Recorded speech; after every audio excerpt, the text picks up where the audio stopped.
আচ্ছা, একটা ফোঁটা দিয়ে দিই, এখান দিয়েই চন্দন থাকলে ভালো হতো।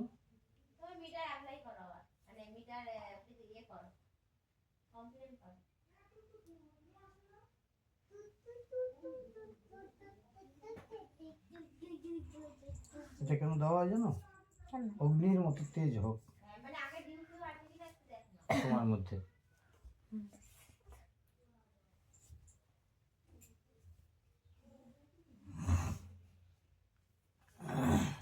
আচ্ছা সুপ্রতিম, শোনো, আজ তোমার শুভ জন্মদিন। তোমাকে আমার প্রাণ ভরা আশীর্বাদ রইল। আর হচ্ছে, সমাজে অন্যান্য বাবারা যেরকম, আমি তোমার সেরকম বাবা হতে পারিনি, আর আগামী দিনেও পারবো না, এবং আমার ইচ্ছেও নেই।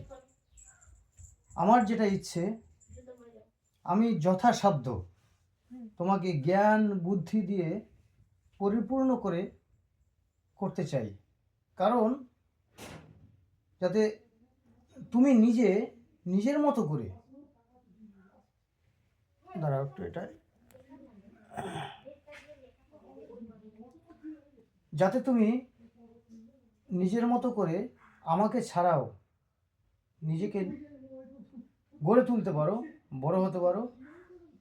কারণ টাকা পয়সা, অর্থ, ধন সম্পদ, এগুলো আজকের আছে কালকে নাও থাকতে পারে, কিন্তু তোমার ভিতরে জ্ঞান বুদ্ধি এগুলো যদি থাকে, তাহলে তুমি আমাকে ছাড়াও বেঁচে থাকতে পারবে। তাই আমি তোমাকে অন্যান্য বাবাদের মতো পারবো না, আমি আমার মতো করে তোমাকে গড়ে তুলতে চাই। তোমার প্রতি আমার আজীবন শুভকামনা, ভালোবাসা, এবং পুত্র হিসেবে তোমার প্রতি আমার শ্রদ্ধা থাকলো। এই পৃথিবীর বুকে তোমার মতো একজন সন্তানের বাবা হতে পেরে আমি খুব গর্বিত।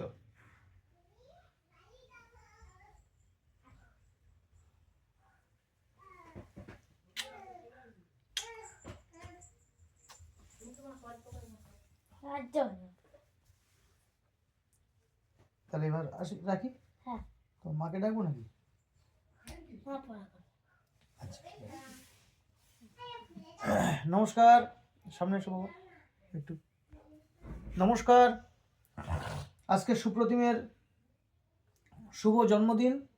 আমি আমার মতো করে ধান দুর্ব একটি ফোঁটা দিয়ে এবং অগ্নির তাপ ওর বক্ষে দিয়ে এই দিনটি সংক্ষিপ্ত আকারে আমার মতো করে পালন করলাম।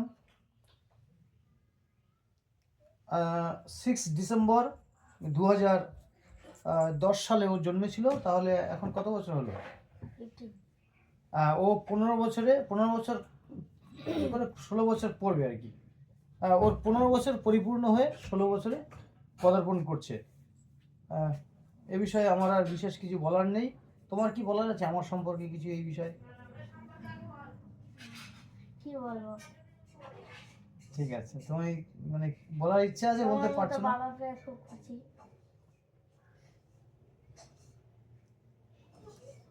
আমি জানি না তুমি কেন আমার মতো বাবা পেয়ে খুশি অনুভব করছো, কারণ অন্যান্য বাবাদের মতো আমি তোমাকে কিচ্ছু দিতে পারিনি।